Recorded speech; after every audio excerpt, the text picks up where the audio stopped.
নমস্কার, আপনারা দেখছেন নিউজ মুখ্য বার্তা। সকলের সাথে সকলকে নিয়ে নিউজ মুখ্য বার্তা দেখতে চ্যানেলটি সাবস্ক্রাইব করুন। রবিবার বরানগরের নোয়াপাড়া এলাকায় একটি অ্যাম্বুলেন্স পরিষেবার উদ্বোধন হয়ে গেল উদ্যমী বাংলা স্বেচ্ছাসেবী সংস্থার মাধ্যমে। এই মানবিক মহৎ কাজে অ্যাম্বুলেন্সটি দান করেছেন রঙ্গলি শাড়ি লিমিটেড। এই উপলক্ষে এখানে এসআরএমবির সহযোগিতায় একটি বিনামূল্যে স্বাস্থ্য ও চক্ষু পরীক্ষা শিবির অনুষ্ঠিত হয়।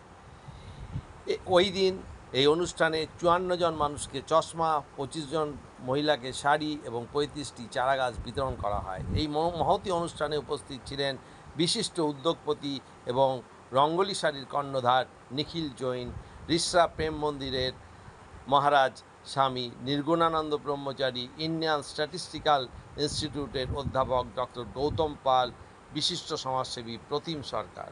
এই শিবিরে স্বাস্থ্য পরিষেবা দিয়ে সহযোগিতা করেছেন আনন্দরোগ হাসপাতাল এবং Narayana health. Bureau report, news মুখ্য বার্তা।